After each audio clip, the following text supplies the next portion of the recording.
For the most part, everything that I had to do, like interactions with Norwegians, are very positive. They're very smart people. They're very just intellectual, critical thinkers. I'd say is probably the best way to describe them. Which is why, for the most part, like when we do the lessons and we'd commit them to things, they were very, cautious about it. They didn't want to just accept everything right away. They wanted to research it. They wanted to, think it over a lot, which I really liked. It was great to think like, oh, hey, this means something to them. They're going to keep researching it and they want to think about it more. Other than that, like I said, they're very kind of, standoffish just a little bit, but it can be a very positive thing too. Like once you become friends with a Norwegian, they're the most open people in the world, and they're some of the most friendly people you can get out there too.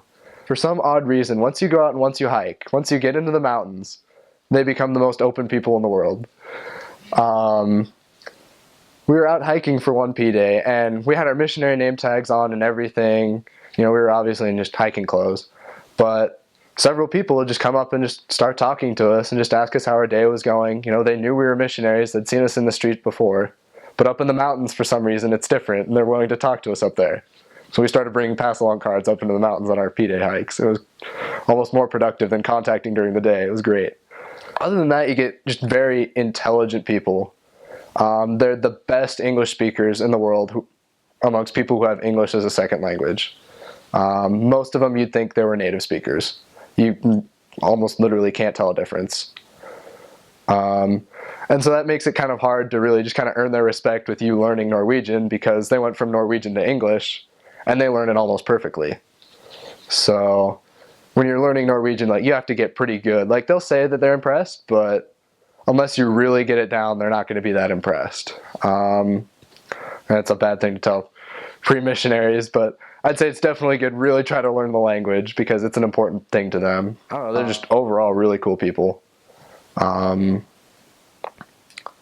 don't know, it very rarely happened that anyone was rude to us.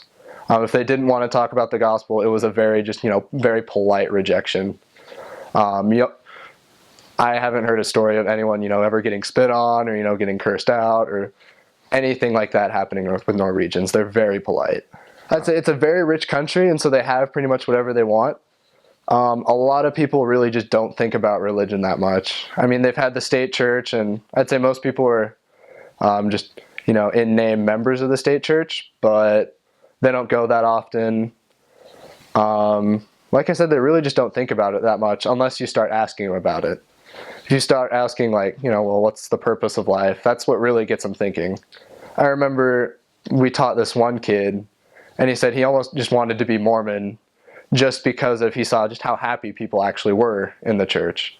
He said, it looks like your guys' lives has a lot more meaning to it. Like, he said, I see where, the traditional person goes in Norway, like, they end up pretty rich and well off, but you have multiple girlfriends throughout your life. You don't, you have multiple live-in girlfriends throughout your life. And, he just said, people go through a lot of really hard social things, just kind of naturally in Norway. And he said, I want to end up happy. Like, I see this and this member and, they're happy. Their life's great. He was like, I want that. And he said, the main thing that was holding him back was just, trying to believe in God. And, we struggled with him on that for a long time. But overall, I just said, you guys have true happiness. And I think that's really what touches most Norwegians is, they want that deeper happiness. And they look for that a lot. They have a lot of strong family values. Most people, even though in Norway it's cheaper just to live with a girlfriend, a lot of people will still get married and have families and raise kids. Even though the society would say, that's not really happening, it happens a lot still.